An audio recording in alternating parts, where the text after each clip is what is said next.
You're listening to What It's Like with Luce, a podcast highlighting ordinary people doing extraordinary things. I'm your host, Lucy Norris, and on this week's episode, I chat to founder of health food restaurant Pogue. At just 25, she opened the doors of one of Ireland's very first health cafes and hasn't stopped since.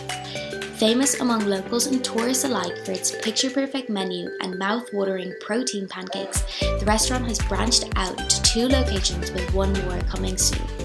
From the first shop in Bachelor's Walk, this week's guest chats to me about the power of social media marketing, making it through the quarter-life crisis, and the impact COVID-19 has had on operations moving forward. Here's what it's like to be Rachel Keane. Okay, so welcome, Rachel. Thanks so much for coming on today. Thank you, Lucy. Thanks for coming. I think we're going to start way back in the beginning. And maybe if you could just share with us a little bit what it was like growing up and kind of if you were always surrounded by that entrepreneurial mindset. So I grew up in a lovely family. I had a very happy, healthy childhood, and I wouldn't say it was entrepreneurial, but there was definitely a strong focus on, creating a good life for yourself and working hard and doing long hours. And my dad is an absolute, I don't know what I'd say, he wasn't always really entrepreneurial, but he's really hardworking and really focused, and kind of had his eye on the prize in a sense from a really young age. Like he kind of would have sort of told his parents that he was going to college. They would never have even thought about college or anything. They were a lot more kind of, I suppose, would you say, working class. There was no focus on education at that time.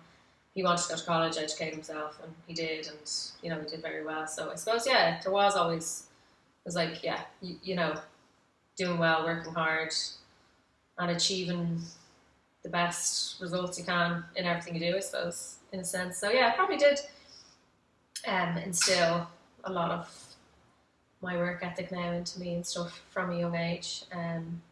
But my dad didn't work for himself until later years, so there was never start businesses or do anything when I was younger. Yeah. Did you ever envisage yourself owning a business? So funny you ask me that. So when I was a teenager, I'm 31 now. God.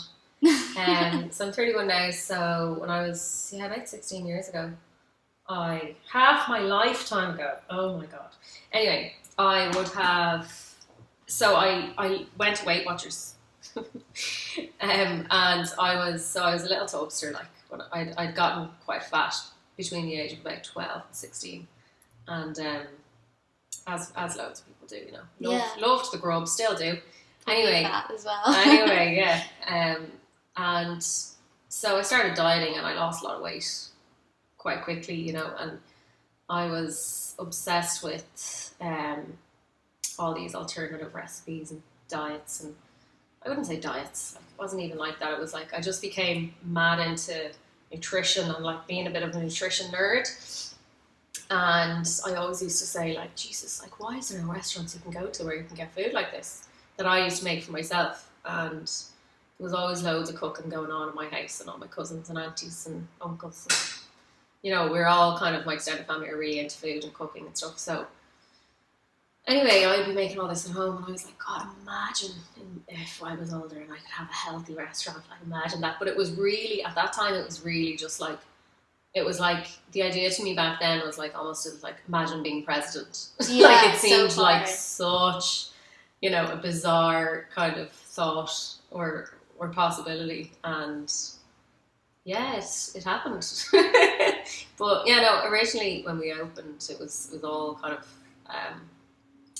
the focus was on real healthy food, but it's obviously changed, and we've adapted and grown a bit and kind of diversified more over the years. Mm-hmm.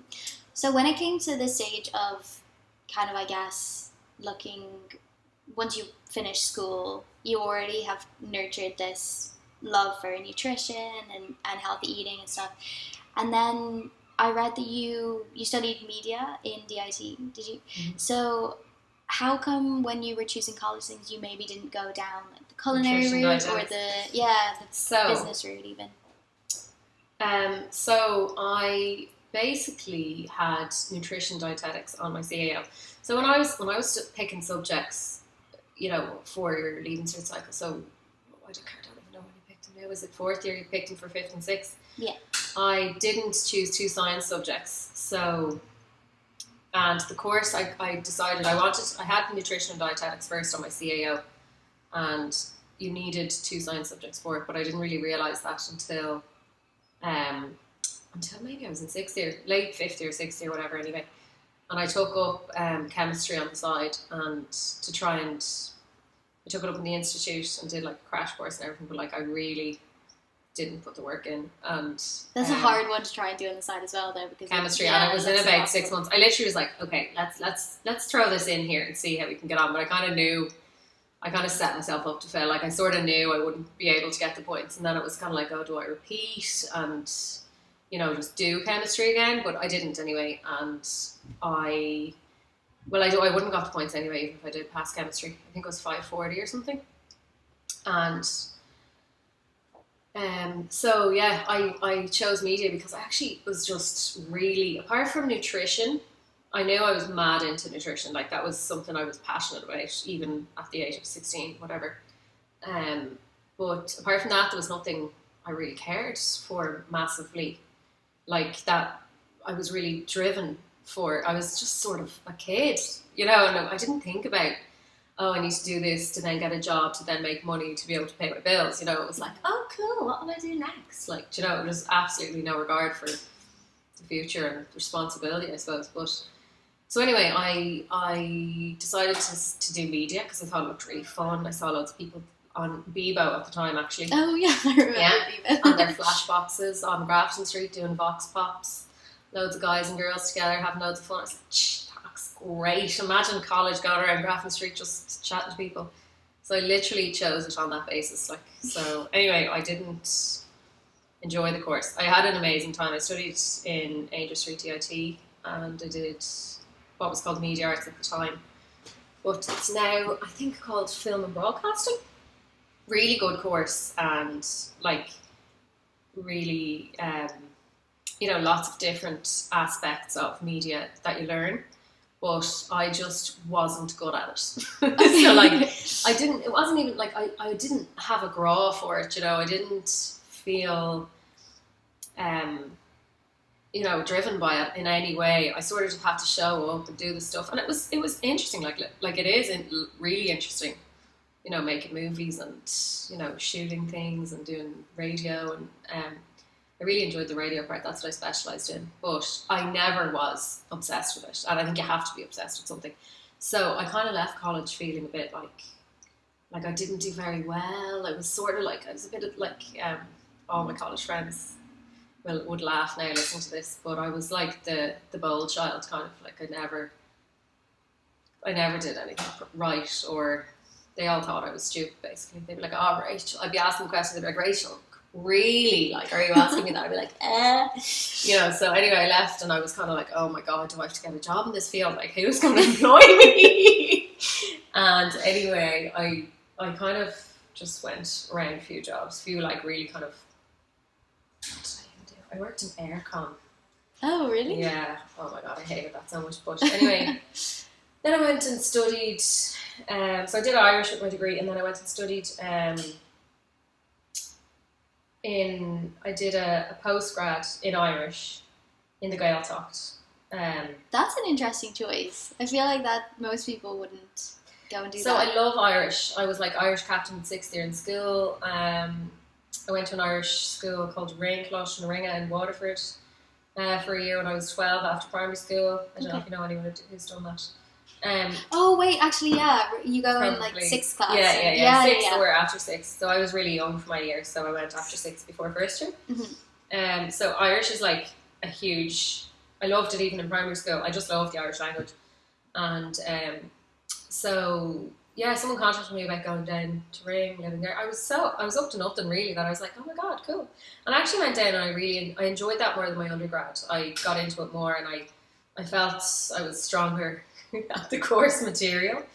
I made some amazing friends and stuff, so like I really did enjoy that, and I don't regret it. I don't regret my undergrad either, but I sort of knew from the start of the undergrad that I was going to leave and open this business. Because it's funny, the course director came in on the first day, was like, basically went around in a circle asking everyone, if you had to get out of bed on a Monday morning for free, and there was no money involved, what would you be doing? And I remember just sitting there and being like, oh God, it wouldn't be this. I was like, oh no, I've 9 months of this, like, or whatever, the course term year, September to May. And I was like, shit, bad choice. But anyway, it was, and I just had this business in my mind because I'd already like been kind of thinking about it and stuff. And I remember when he said that, I was like, imagine getting up and like going to work and that being my work, and actually creating a living out of that. Like I was like, God, I'd actually so happily do it for free. And when he said that, it was like, yeah, I need to go do that. But anyway, I did the course and I did well, and I loved it. I made amazing friends, so happy I did. But I knew at the very start that I was never going to pursue anything after.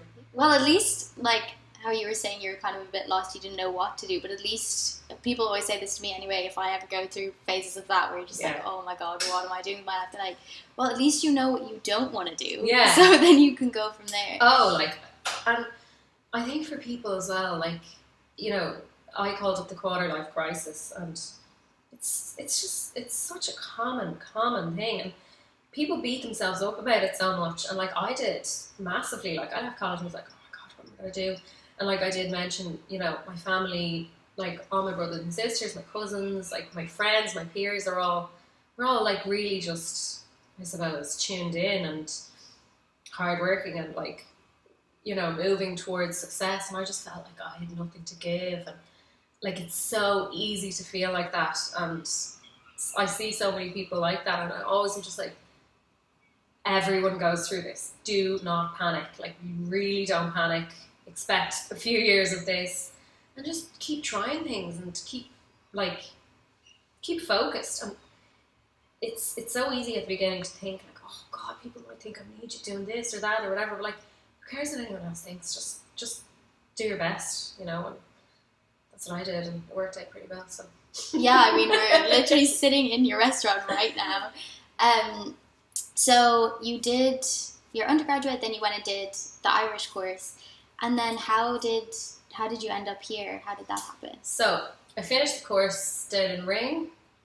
So it was in an Irish language production company called Nematon. So I did that, finished that, applied for loads of jobs, was working for free / I think I was actually getting some money at the end, but I was working in Hospitality Ireland, which is a magazine in Dunleary. And my dad and I had been chatting about this, like even before I did the postgrad. It was like, oh yeah, frozen yogurt. It was all like, the whole thing was frozen yogurt at the beginning. But my dad was like, I'm going to open a frozen yogurt business. I've seen them in London, I've seen them in LA, or well, maybe that sounded very exotic. He probably heard about them in LA. He certainly wasn't like flying around LA. But he was like, this is like something that's gonna totally take over. It's fat free, young people want, it's like ice cream, blah blah blah. Anyway, and he's gone on about this. And I just sort of took no heed at the time. But he kept going on about it, and eventually I started listening, and I was kind of like, look, he was like, will you do this with me? And I was like, I have to try and get a job in media, even though I knew I didn't want to. I was like, let's try and make it like a healthy food restaurant, and we can serve frozen yogurt. And anyway, I left there in October 2013, and we opened here in February 2014. So I worked kind of at setting it all up with him, and there was 2 other investors as well. And yeah, that's basically how it started.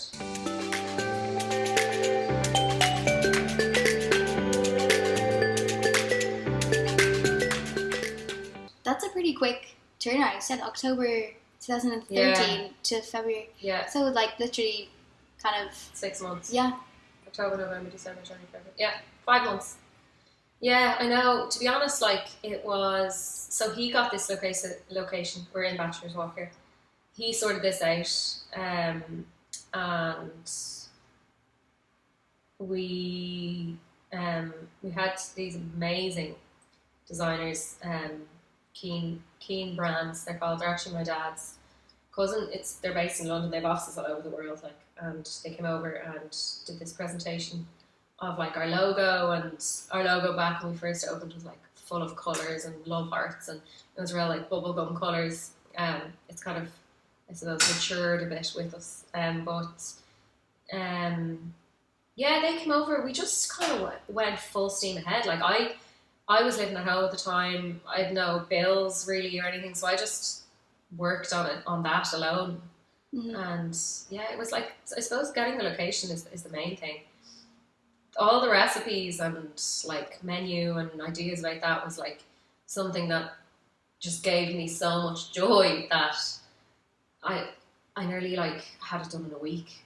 Like, well, not like a week. Like, obviously, there's more planning than that. But like, I knew exactly what I wanted to do. When I was like, right, let's do this, I was like it was kind of around the same time of the birth of Instagram. Yeah, because I was thinking 2014. That's almost like pre the whole health cafe explosion and things. So I think it's really interesting that you guys had that concept in mind, and even how you came up with the menu and things like that, when it's not like now we're so used to seeing it all the time on Instagram, but at that time that would have been something very like nuanced. Yeah, it was unique. We were unique in that sense that there wasn't really, I'm trying to think, was there anywhere else? I think we were one of the first places that did like any kind of like that. It was like really focused towards like healthy eating and different things. Like, I suppose I got so excited about what I used to be seeing on Instagram. Like, I remember years back then, like on my own Instagram, I'd be like #eat clean and like all these alternative recipes, like sweet potato brownies, and I was so excited by this whole revolution of replacing things with like making a brownie healthy. To me back then was like, oh my god. And like anything at all that was like that, I was like, oh my god, get that on the menu. And like I was so into that before anyone else really even knew about it. Like, so I was there ordering spirulina and chia seeds, and like now they're all those type of things are like so mainstream. You find them in all the supermarkets. But like almond milk, I'd say we were probably the first place in Ireland to have almond milk lattes or whatever. Like, people were probably like, what the hell is that? But yeah, I think we were ahead of the curve, and I think the reason for that was because it was just my passion. Like, I was obsessed, and it actually took a while for people to catch on. Like, I put all these things on the menu, and people were like, "Can I just get a sandwich?" Like, Yeah, because I think sometimes, like, when you see health cafes opening things, even now, I think Dublin's getting better at being like a clean eating city, but I think there's still a big portion of people in Dublin that haven't quite bought into it yet. I don't know. I think it's better now. But yeah, I think when I saw the date that you guys opened 2014, I think it's so amazing that you made it work so well from that time, because it was kind of even pre the veganism explosion and things like that. Yeah, well, it was, I mean, I opened thinking that people, like, of course, everybody else is going to want all these things the same way. I, like, spirulina juices, like, like let's make a juice out of celery, cucumber and spirulina, and everyone's going to lose their minds. No, they didn't lose their minds. Like, I mean, there was an element of, okay, this is too unique, this is too niche, get the ham and cheese sandwiches out, like, but we didn't for a long time, and we found our following. Like, we found, I mean, we struggled at the start in the sense that the design wasn't right.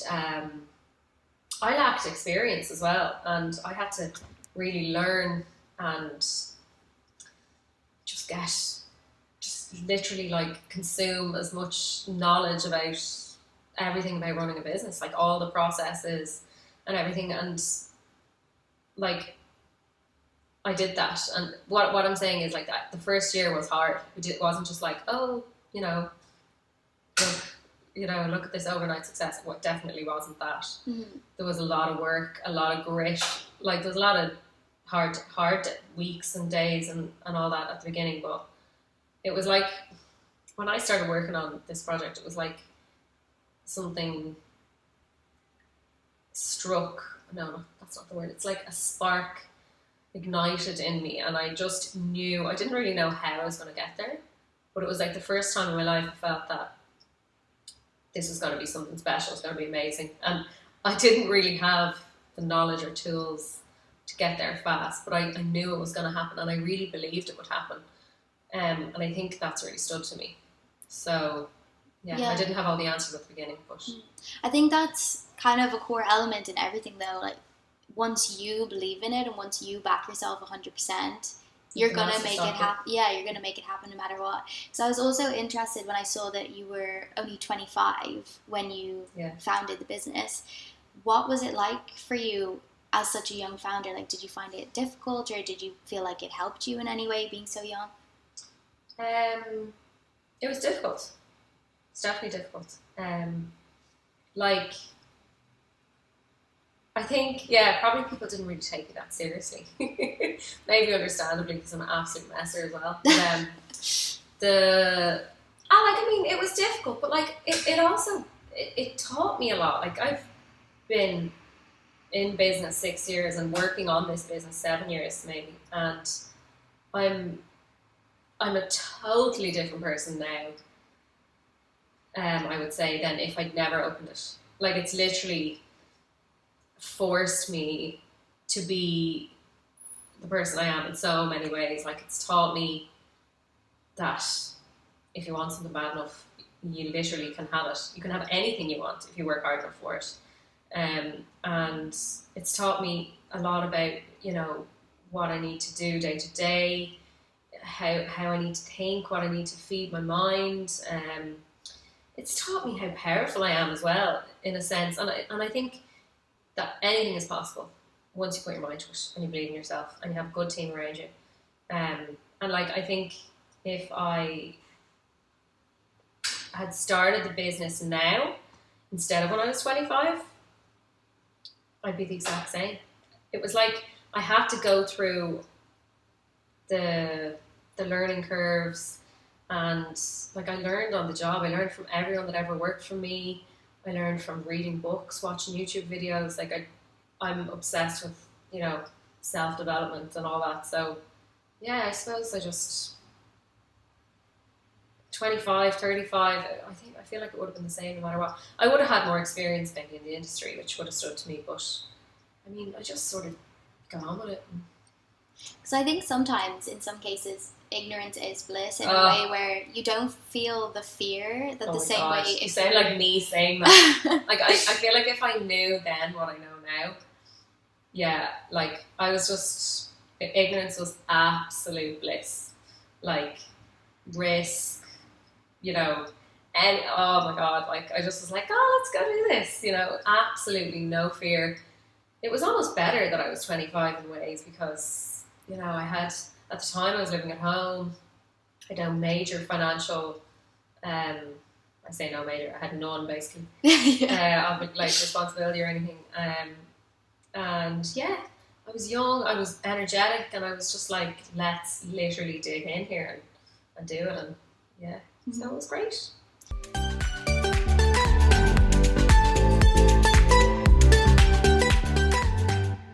And I think it would be interesting to talk a little bit about social media and the role that played in the growth of the business, maybe. Because I think there's one thing about having, your loyal customers that are local and they'd come in no matter what. But then how do you think social media helped you guys in expanding to say, because I know loads of international people will come specifically, to the area to get the pancakes from Pogue or that kind of thing. So like the role of social media was always something in my mind that was going to be a big part of Coke. Before I opened the business, I used to be like seeing all these, like, it was like, I suppose, the birth of the fit fam and clean eating and all this talk of healthy eating. Healthy eating became cool through social media, essentially around 2013, 14, maybe a bit earlier, but that's when I started. Well, probably even earlier. And I used to just consume as much of this stuff on like Instagram, Facebook. Instagram not so much, actually, to be honest, at the very start, but I was obsessed with this whole movement. And I knew that it was actually, Twitter, when we first opened, we used to be doing loads of tweeting, and people would be tweeting and retweeting us and all that. And that was a big thing for me from the start. Like, okay, I'm going to push this on social media so much. And like, I had an advantage in the sense that I was like a social media native, or whatever, as you would say. Like, a lot of people that owned other businesses around and would have been our competition would have been, you know, probably at least 10 years older than me and didn't really understand the world of social media as well as I did. So that was to my advantage, definitely. And it was something I did day to day. Like, you know, social media for you, you know, you're nearly 10 years younger than me. Social media for you is like literally such a huge part of life. I know that for people younger. Yeah. Now, like, you know, so for me at the time it was probably not as much for young people now. Probably not as much then as it is for young people now. But it was easy for me. Something I did normally, naturally. It was just, you know, social media, whatever. You go on Twitter, go on Facebook. So I didn't have to, you know, come up with a strategy or, you know, put too much thought into it. I just sort of did it day to day, and that really stood to me. Did you find yourself, because I know we were talking earlier about how sometimes everyone is striving so much to blow up on social media and say Instagram, especially now, that they might compromise on the actual quality of the food just to make it look pretty, so you take a picture of it. But did you ever find that you were, as you were getting bigger on social media and like consuming all of these different images of food, that you were then gearing your menu towards being photogenic? Oh, that's a hard question. I think that's like kind of our USP, I suppose. It's become that. No, the answer is no. But a lot of the stuff that I have millions of cafes I follow on Instagram. Whenever I go on holidays, it's basically driven by wanting to go to certain restaurants and cafes abroad. I'm literally the same as all my friends get so annoyed at me. No, but everybody is like that nowadays. Like, I feel like I really have to as well. Like, you know, I always say, like, you know, my fingers are up here saying research, you know, all my trips away that I go on. It's research, I'm working hard here. But, so a lot of the stuff and ideas I would see on other, like, say, Australian cafes or blogs, or when I travel, they would be very, just, I suppose by default, they would be very photogenic. But there's stuff on our, like, I don't think sandwiches are very photogenic, and I recently put them on the menu. Well, I say recently, probably about a year and a half ago. But no, I mean, yes and no is the answer to that question. I know, like, when we first opened, we didn't even have an Instagram page. It was about 3 or 4 months in. I was like, oh, maybe I'll start an Instagram. Like, it was literally unheard of for a business to have an Instagram page. Like, why would a business have an Instagram? What? Little did they know. Oh my god. And I created an Instagram account, and I was kind of just like, oh, I don't know if anyone even see this. Like, Instagram back then was like nothing. Like, it was known, like, lots of people didn't even have it. It was really just Twitter and Facebook. And anyway, that sort of coincided with me launching protein pancakes. They weren't on the menu from the beginning. But a few months in, it was kind of like, okay, we need to add a few more products. We did like the chopped salads, frozen yogurt, juices and smoothies, kind of that was it. It's like, need more breakfasty stuff. And I had seen these like protein pancakes on all these bodybuilders' websites and stuff. And I was like, let's give these a bash. And I gave them a bash, and I've made millions of portions since. Like, they just took off. It was almost instant with the protein pancakes. And like, they're so visual and so tasty. They are so good. I can testify for that because I always have them. People, when you create products, I always say to people, like, they're obviously the pancakes are a star product, and like they have so much going for them in the sense that they literally, if you choose bad toppings, they're bad for you, but if you don't, they're not. They're made with oats, eggs, banana, whey protein, and milk. So, like, I mean, they're not that bad. They're so delicious, and they're so kind of interactive, and you know, people love ticking off all their toppings, and like it's a real thing for like people to go on a date. Let's go and get pancakes and Coke. There's just like a bit of something to them, you know what I mean? And we have like raving fan customers. I copied that from Tony Robbins. He always talks about raving fan customers. You need raving fan customers, but when it comes to the pancakes, we do have that. They're like a cult product. People are addicted to them, you know, and they've just, I think, Instagram launching the pancakes together sort of just made our Instagram take off. And I said to myself when I started the Instagram account, I was like, okay, I'm going to work on that every day, like every single day for a year. And whether it's for 5 minutes, whether it's for an hour. And I did that. And I think, you know, our following within a year was just snowballs. And it was just me doing what I know what to do, what I love doing, taking cool images and promoting them and just doing social media the way any young person would. And it literally was just day by day, a little bit of work, chipping away. And it's led to an amazing page now that, you know, we actually just today launched a shopping side on our Instagram where we'll be selling lifestyle products and lots of different cool bits and bobs. So like it's just, I suppose, growing a following.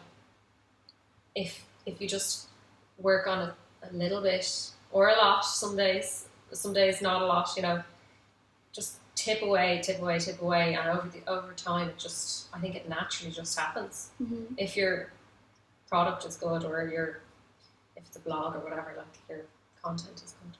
And so you got all your social media is up and running, you'd added things to the menu, and I'd say this place in Bachelor's Walk was doing well for itself. You know, it was a proper business now. So what made you decide to then open another location on Tara Street, or was there a moment when you knew that you wanted to expand? So the Instagram page, like you talked about people like internationally coming and stuff, it was like at the beginning it was like sales weren't amazing.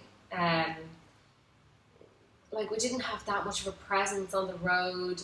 Like we can't, this is a listed building. Michael Collins' offices were actually above us back in the day. Yeah, I know. So we can't put a sign out the front, and I suppose I was a bit naive. I was like, I can't put a sign out, but like there was lots of creative things I could have done, but anyway, we didn't. So the sales weren't unbelievable at the very start, but the activity on social media and like the reviews and people, like so many people putting up pictures and like talking about us, tagging us and reposting things, and it was like a bit of a, like, I suppose the three investors at the start, I used to be there going to meetings with them. I'm like, no, they'd be like, the sales are awful. I'd be like, yeah, but the Instagram, you know, I was like, there's something here, like, and you know, to a person who just is in this for business or for financial reasons, it was like, okay, you know, this, I don't know how well this is going, but to me, I was like, no, honestly, it's going amazing. And I could see what was happening. I could see the interest. I could see people were traveling, as you said. Like even from the start, people would be messaging us like, oh, I live in Australia. I'm planning a trip to Dublin. You're going to be the first place we go to. I can't wait. Blah, blah, blah, blah, blah. And that was very evident from the start. So very early on, I was like, I wanted to open in a way that it would be, you know, many stores from the very start.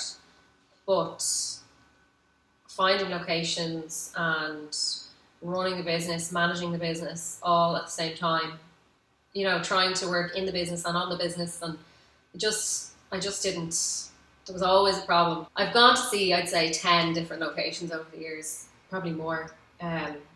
and I've only opened one. Well, soon to be another as well. But there's always an issue or a problem or something came up, and not even financially, just like, you know, whatever it may have been. And it got to a point where it was January 2017, so it was like 3 years in, and there'd been so many times where I was like, I'm going to sign a lease on this place, we're going to open this place, blah blah blah, and something would stop me, or there'd be an excuse or some problem, some issue, and I literally, one January, it was like, okay, setting your goals for the year, whatever, and I was like, I'm not listening to my own excuses anymore. I was like, you know, just stop with these excuses. And like, probably in my head they were legitimate things. But anyway, so that year I bought the investors out. So it was just me. And I said to myself, okay, I'm opening another one, but I had absolutely no money to do it because I bought them out. And I was like, okay, I told myself no excuses. So I just borrowed all the money and just said, okay, there's going to be so many problems you're going to face. Everything has problems. There's always issues, excuses, whatever it is. Things crop up and you just have to climb over the hurdles. And I just literally was so strict with myself. I was like, there will be problems. Deal with them. Go and do this. You know what I mean? Mm-hmm. And a lot of people were like, oh, you know, you have your shop there. It's doing great. Like, you know, do you really want all that added extra work? And with so many naysayers, like really so many people that are really close to me and stuff. And I just was like, no, I have to. I really have to. It was something I wanted to do for so long. I was talking about, and I felt almost pressure. Like I'd been talking about it so much and just not doing it. I was like, oh my God, people think I'm so, you know, that I actually can't execute this at all. And yeah, so I just knocked it on the head and was like, go and do it. And I did, and it's the best decision I ever made, opening Tara Street. It's an amazing place. It's beautiful design. It's great atmosphere, great food, great staff, great team. Just it's been the makings of us. Mm-hmm. I think as well, like, I don't know whether you knew it or not at the time, but you kind of already curated a brand that it didn't really matter where you put it. People would still Google where is the new Coke, you know, and travel to get to it. Yeah. Or a destination cafe, that's what I always say. Yeah, it's so true though. Yeah, like, I mean, I think Pogue would do well anywhere. I'm biased though, I'm like, no, I mean, location. Like, location is fantastic. Like, here we are in Bachelor's Walk. I think this is the best location in Ireland. Tara Street is a bigger shop and it's a little bit more off the beaten track. It's still in the city centre. But like, you are right, yeah, people would travel to us, and they will in Howth and wherever else I may open in the future, and it is quite niche. People are like, oh, we want to go there because of this and that, but you can't beat people walking by your front door as well. So I think you have to have a little bit of a mix of both. Like, you can't really open in the, you know, in the sticks, no one around. Yeah. So the new location in Howth looks, I don't really know Howth that well, but it looks like it's kind of on the seafront a little bit. So yeah, it's on Harbour Road, I think is the name of the road. I grew up in Howth, spent a lot of time on that road and I don't even know the name of it. It's opposite the playground just as you come into Howth Village. It's an amazing location, yeah. And in the summertime it's like just an unbelievable trade out there. Obviously I grew up there, and I used to have dinner there in that restaurant itself. It was different restaurants over the years, and I've eaten there so many times as a child with my family. So it's crazy to think that it's going to be my restaurant in a few weeks, hopefully, if this coronavirus lifts or, you know, solves itself. It must feel pretty unreal though for yourself to be able to set up your own business right in your hometown. Like, that must feel pretty cool. It is. It was very kind of, what would I say, emotional? That's not the right word. Nostalgic, maybe. So many people over the years, like family, friends, just people I know from around Howth would have been always like, are you not going to open in Howth? Blah, blah, blah. And I think Howth as well, it's such a beautiful part of the country or the world. It's like, my mom was always like, why would you go anywhere? Howth is the most beautiful place in the world. I think everyone from Howth thinks that, like, but the restaurant scene out there, like there is lovely places, but I think just a bit of an injection of something new is really needed at the moment. There's some new places that have already opened. One a few days up called Mamo, which is amazing, and I think the people at home, they're just delighted to see some new kind of fresh, fun offerings coming in. So yeah, I think it's going to be a great spot for us. Mm-hmm. And then just going back to you as a founder as well, obviously you spoke a little bit about difficulties and challenges over the years, but what was the biggest challenge, do you think, for you that stuck out? Coronavirus. Okay, no, let's, coronavirus aside, I can talk about that in a minute. The biggest challenge. So, probably the biggest challenge I faced was getting a second location and making that decision and committing to that debt that I committed to at the time. I spent an absolute fortune on that shop, and it's a beautiful fit out. I'm really delighted that I did, but it was I took on a lot of debt, and it was also just the unknown. I had my dad here when I opened this first place, and it was very much like a team effort. And if things went wrong, I kind of knew he was there. He was old and wise, and he knew how to pick the pieces up. But I actually didn't even tell my dad that I was opening Tara Street until about 3 weeks before I opened, because he was kind of saying to me, I don't know if that's the right decision, blah, blah, blah. And I knew he'd talk me out of it if I told him. And like, I work so closely with him now still. He still works here, helps me an awful lot with everything. But so like, me not telling him that was, like, he knew kind of I was plotting it and planning it, but like, I never was like, I signed the lease, I'm doing it, you know. So yeah, that whole process of just getting a location and committing to that, and committing to it, admitting to myself I was doing it, and then doing it. Like, it was, so I was managing here. I didn't have any real proper general manager, so I was managing this place.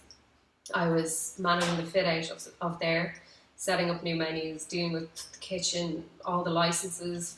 Like, the amount of work that goes into opening a restaurant or any business is insane. But I did essentially all of it, and I learned a lot from it, in the sense that now for Hope, like, I'm doing a lot less, and I know who to get involved to do this and to do that, and I have, you know, a project manager out there at the moment, like, doing the whole fit out, and he just needs my decision on different things, you know. But so it nearly killed me. Like, it was one of the most stressful things I've ever done, opening that shop, but definitely the most rewarding.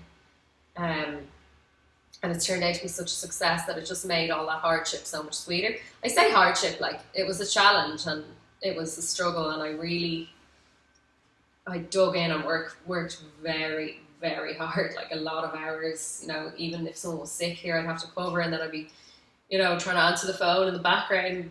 There'd be like a builder there or something to be happening, and I was like so much multitasking, just like everything. I'd be going home at night to answer emails about, you know, hey, what to, you know, are you open Sundays? Like, literally, I was doing everything. So, that was big challenge, but a really welcome one, and I learned so much that it was an amazing challenge in the end. And I guess it's that thing of, like, once you do something once, then it will never be as hard again, because you've got through the worst of it. Yeah, and I mean, that shop was a printing shop before we took it on, and so I needed to, like, rip it out and start again, whereas in Hope it was a restaurant, so there is a kitchen there now. We're throwing the whole kitchen out. It's like from the 70s, so it's like all of it's gone, but like, at least it's wired for a kitchen.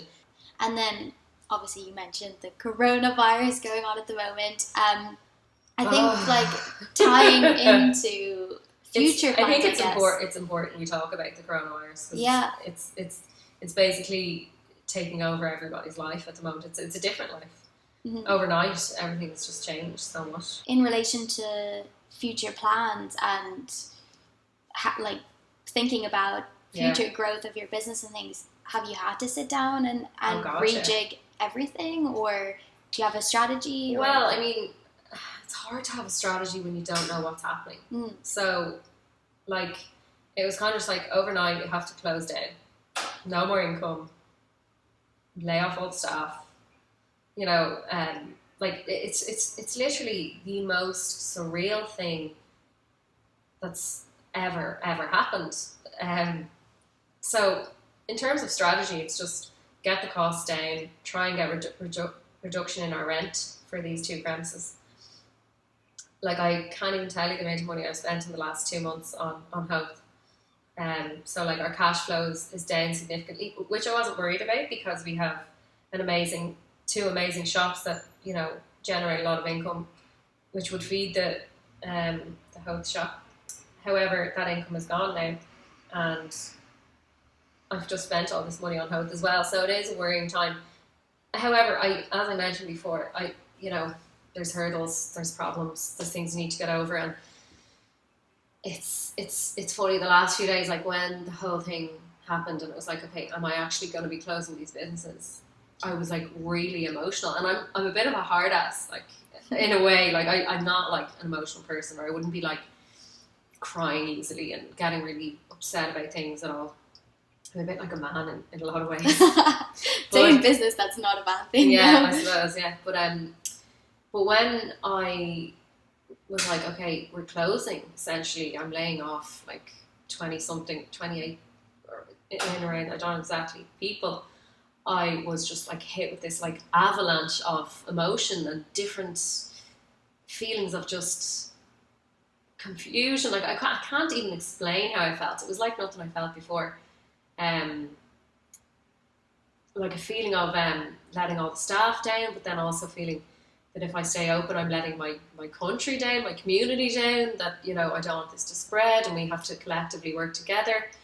Just, it was just bizarre. Like, after working 7 years, every single day working towards and on this collective goal, I suppose, with all the team and everyone around me and just this amazing atmosphere, it hit me like a ton of bricks. Now, it hit me like a ton of bricks for about 2 days, and I actually don't think I cried, but I was probably close to it a few times where I was just like, is this happening? Is this actually happening? And I know it wasn't even in the sense that like, oh, money's going to be gone or we're going to have to close. It was more just like, I know it's going to be okay, but it's like, it's just surreal and really confusing and daunting. I guess it's a bit of fear of the unknown as well. Like, I think. Yeah, fear of the unknown. And I think it was just, it all happened so suddenly, and it just was like, okay, yeah, this is happening, close the country, no income, but still pay your rent and your bills and, holiday pay and all this. But then I woke up this morning and I just kind of gave myself a little pep talk and was like, Rachel, you've dealt with an awful lot of problems in the past, and things are actually going so well, in the sense that 2 shops were doing better than I ever could have wanted them to be. Well, maybe not that, but doing really, really well. I signed a lease on this shop in Hoth. Everything was so exciting for that. I had plans to employ, a head of operations, like a operations manager. Mm-hmm. Loads of really exciting things. I just launched the shop today. We were planning on working on that a bit more and having a bit more product, but we had to do it sooner. It's almost like, and I think this would actually go for the world economy as well. Like, things were going so well for me. It's kind of good to be taken down a notch or two to make me work harder and to not get complacent and stay hungry. Like, it's easy to be like, oh, this business is flying, blah, blah, blah. Just be writing checks, as my dad always says, right? I don't even have a checkbook. I mean, like, transferring money to people constantly with no fear that the income will ever stop. But it has stopped, and it's forced me to say, okay, what are we going to do? Like, so we've set up the shop. We're going to get really creative with delivery options, and we'll continue to brainstorm. And I literally sent a message into our manager's WhatsApp group this morning. I was like, guys, we're not going down without a fight here. Like, what are we going to do? And let's all put our heads together and figure this out. Like, if anything, for them, like, I want them working. I want them here working and making money and being able to pay their rent. So yeah, like, I suppose I've had a 360 in a sense.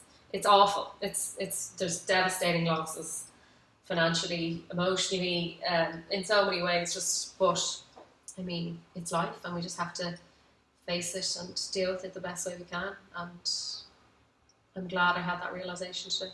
It's incredible when you just tell yourself, or you know, psych yourself up, or feed your mind some good things.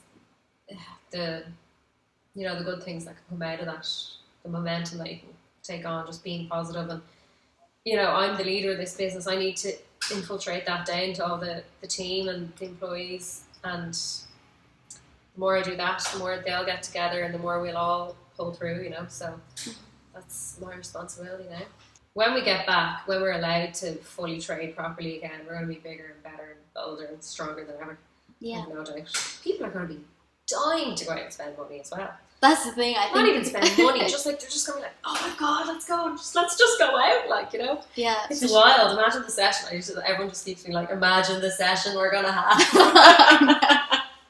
Oh, fingers crossed. Like, sooner rather than later, because this is just as you said, completely surreal and a bit of a nightmare for everyone. I think for everyone, like, never mind like the loss of life and people being sick, and like I talk about business, you know. Like, really, business is the least of anyone's worries, because you can't do anything unless you're healthy and alive, you know. So that's the main focus right now.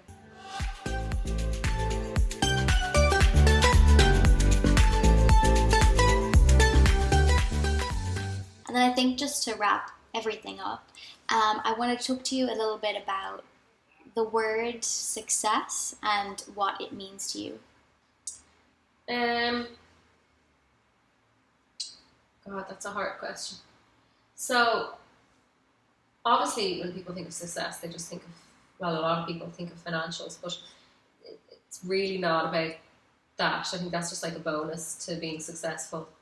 I think success to me is just being happy every day and feeling fulfilled and feeling like I'm progressing and getting better, or, you know, learning something new, or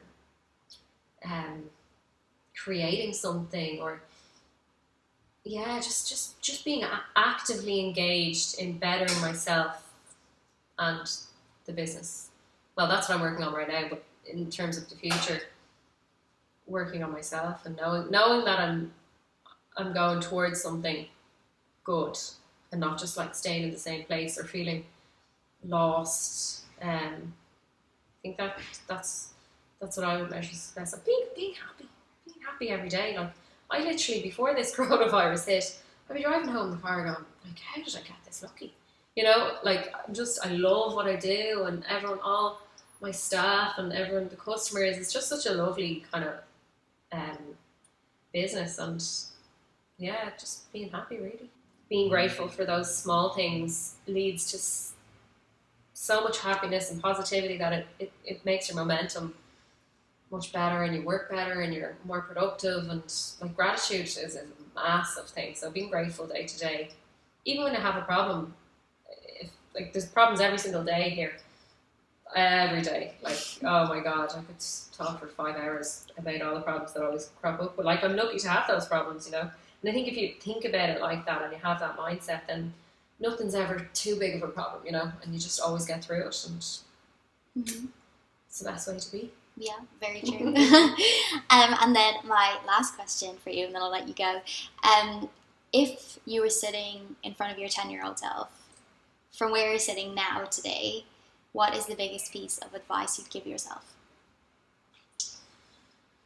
I would say never underestimate yourself. Like, you can literally do anything you want if you put your mind to it. How did Bill Gates get to where he is? And I'd say as well, like, don't listen to other people that much. You know, listen to yourself, listen to what's inside you, what's in your head and your heart, and other people's opinions have absolutely nothing to do with you in your life, and just do what feels right. And I think if you follow those things, you'll never really go very far wrong. Thank you so much. I really appreciate your time. It's great chatting to you. Thank you for coming. I'm flattered.